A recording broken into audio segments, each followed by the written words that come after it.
Hello everyone, welcome back to my channel স্বপ্ন church. কেমন আছো তোমরা সবাই? আশা করি প্রত্যেকে ভীষণ ভালো আছো, আর আমিও কিন্তু খুব ভালো আছি। প্রতিদিনের মতো চলে আসলাম আমার আরও একটি নতুন ব্লগ ভিডিও নিয়ে। তো দেখতে থাকো আমি সারাদিন কি কি একজন চাকরিজীবী নারীর কষ্ট এই জগৎ সংসারে কেউ বুঝবে না। আর সেটা যদি হয় বাইরে কর্মসংস্থানের পাশাপাশি ঘরে এসে একা হাতে সংসার সামলানো, বাচ্চা সামলানো, সব কিছু। তবে এখানে আমার বেটার অপশন আছে বলতে পারো। খুব ভাগ্য করে এসেছি, আমি খুব একজন ভালো স্বামী পেয়েছি যে খুবই হেল্পফুল, আমাকে সব কিছুতে সবসময়ের জন্য সহযোগিতা করে। স্বামীর সহযোগিতা, স্বামীর সাপোর্ট পাওয়া কিন্তু সব মেয়ের কপালে জোটে না, তো আমি পেয়েছি। আসলে এটা ভগবানের অশেষ কৃপা।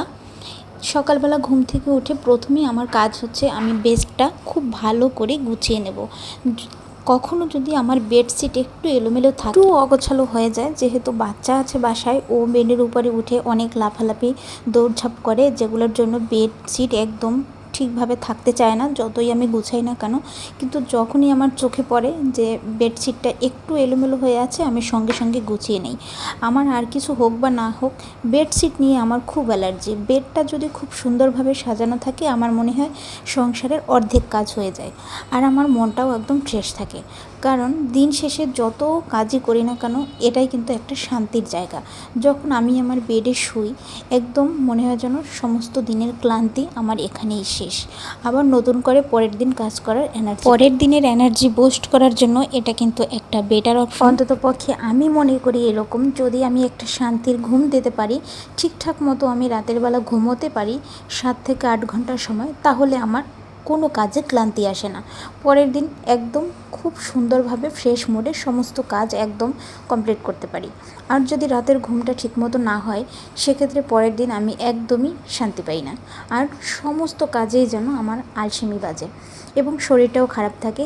দেখো, কাজ করতে করতে ঘরের সমস্ত টুকিটাকি কাজগুলো সেরে মাম্মাকে নাস্তা করিয়ে এখন আমি স্কুলে রেখে আসবো। ওকে স্কুলে রেখে আমি 2 ঘন্টার জন্য একদম ফ্রি থাকবো। সেই 2 ঘন্টার সময় আমি সংসারের যাবতীয় আর যা কাজ রয়েছে, সবজি তরকারি কাটা, মাছ কাটা, ঘর ঝাড়ু দেয়া, ঘর মোছা, এরপরে রান্না করা, যদি কখনো রুটি বানাতে হয় সেই রুটিও বেলে রাখি। এই 2 ঘন্টা সময়ের মধ্যে আমার এই সব কাজ কমপ্লিট করতে হয়। এরপরে নিজের জন্য জাস্ট 15 মিনিট সময় রাখি। সেই 15 মিনিট সময়ের মধ্যে আমি শাওয়ার নিই, আর শাওয়ার নিয়ে একদম ফ্রেশ হয়ে তারপর মাম্মাকে স্কুল থেকে পিক করতে যাই। মাম্মা বাসায় চলে আসলে ওকে স্নান করাতে হবে, ওকে খাওয়াতে হবে, তারপর আমি খাবো। খেয়ে এই যে রেডি হয়েছে, এখন অফিসে যাব। আজকের ভিডিওটা এখানেই শেষ করব। ভিডিওটি ভালো লাগলে অবশ্যই একটা লাইক দিও আর সাথে থেকো।